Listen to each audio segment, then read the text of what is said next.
Hi there again, I bet you missed me. Today's thrilling lab is on Chapter 8, Rotation. It's conservation of angular momentum. Once again, we have totally inelastic collision. We're going to have two spinning disks that stick together after the collision and share a final common rotational velocity. Angular momentum, L vector, has an analogous form to linear momentum.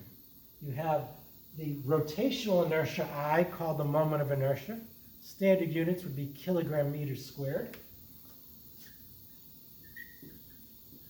times the rotational velocity, that funny looking W called omega. Standard units for that would be radians per second. Horrible units when you combine it, very long. Now, Newton's second law for rotation says, why would the quantity of rotational motion change over time unless something interacted with it and caused it? That thing that causes a change in rotational motion is called a torque. A funny looking T, that Greek thing called a tau, and it has the effect of changing the angular momentum over time. The larger the torque, the more rapidly the angular momentum shrinks or increases and or changes direction. So in this lab, the net torque external will be about 0, which means the change in the angular momentum will be 0, which means the initial total angular momentum of our system will be equal to the final within experimental error, even if there's a collision. So during this totally inelastic collision, the angular momentum of each disk will be affected, but the total of the system, top plus bottom, measured and calculated before and after the interaction, will be conserved. So let's head on out to the apparatus.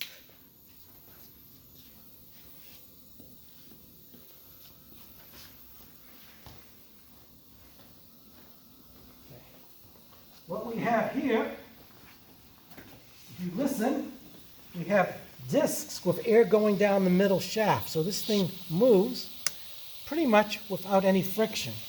The only thing that would slow it down as we measure it is there's a little bit of air resistance providing a small outside force and torque.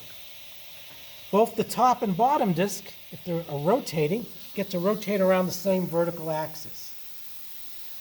The only outside forces that aren't balanced is the air resistance on the outside. Any friction between them is inside them, which will allow them to grip after pull the pin and after the collision. And the normal force of the table and shaft pushing up are counterbalancing the weight force. So we do have a small outside force of air resistance, which opposes the motion, but it's a minor torque. So within a few percent, if we make expeditious measurements, we should see the total momentum of the system, top disc plus bottom, before we pull the pin, before they collide, and before they stick together, equals the total momentum afterwards. So I'm going to do the demonstrations real quickly, and then we'll go over the theory, the calculations. The only problem with this lab, the notation gets a little bit hairy, so I'll talk you through it. So there's 3 collisions. The first collision, the bottom one is held at rest. My fingers are there. So the 0, and I spin the top one.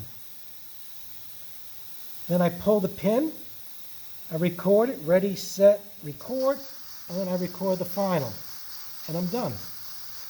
That'll be collision 1. Collision 2, to make it different, I spin the top in the same direction as before, but I spin the bottom slowly in the same direction. Same direction for collision 2 of both. Top's going fast, looks like 382. The bottom's going slow, looks like 131. Then I pull the pin and get the final. So I look at the top, 379, look at the bottom, 130, pull the pin. Is it 254? Yes, 254. So I was saying the initial reading of the top, the initial reading of the bottom, and the final common reading. The third collision is a little more complicated. To mix it up, I'm going to spin the top the same direction, fast, maybe around 400. 394 is pretty close. I'm going to spin the bottom one opposite direction, negative. It looks like 156. So I'm going to record the top, the bottom. I'm going to pull the pin and do the final. So here's how it would have gone. 384 for the top, negative 120 for the bottom, and the final is 123. Okay? There's actual real fake data.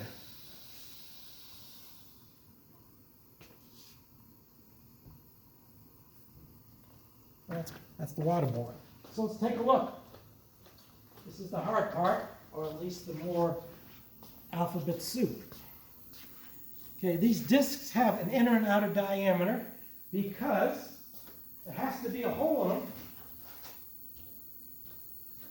for the shaft to mount.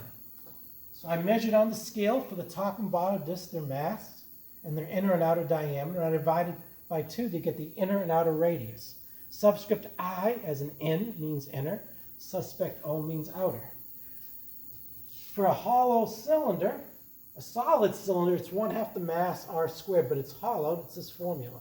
Since there's a lot of moving parts, I filled it out and calculated I with the correct units and significant figures. There is a typo here.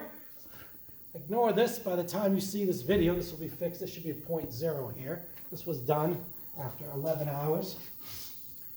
Okay, here is the data that you'll be seeing.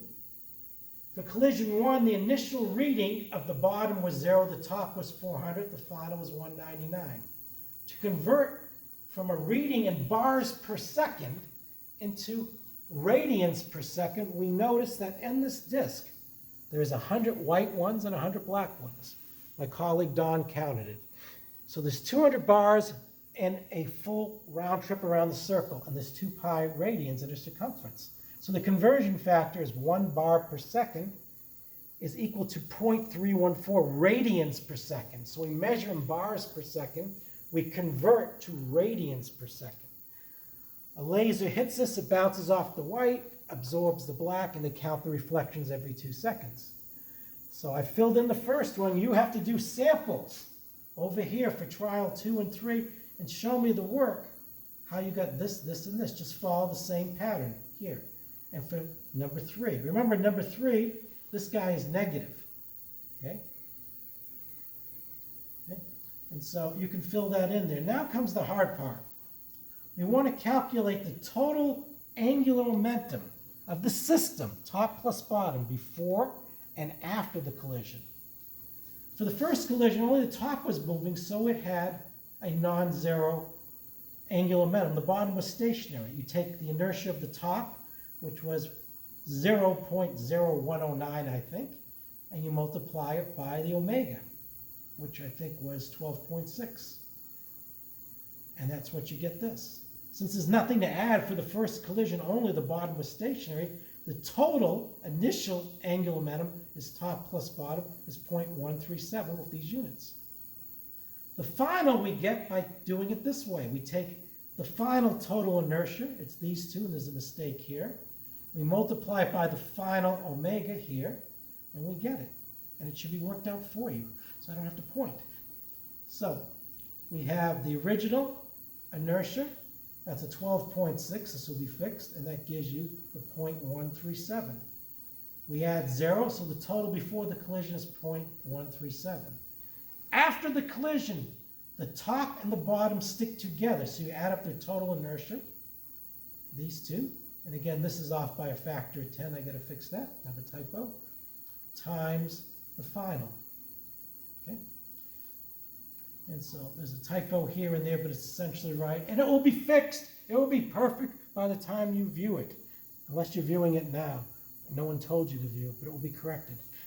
All right, so that's what you're going to have to do. But remember, for collision 2, this one will not be 0. It's moving. So you have to add 2 of these to get the total. And you do the final the same way. The final is going to have the same total inertia times a common final spin. The third one's a little trickier. This will be positive. This will be negative. The total will still be negative. I mean positive. I'm on camera going too fast. Positive, negative, the total's positive. And these two stick together with a final omega that's positive. And hopefully your percent differences will be between 0 and 2, and it will work out. I will clean this all up. Never mind, I'm out.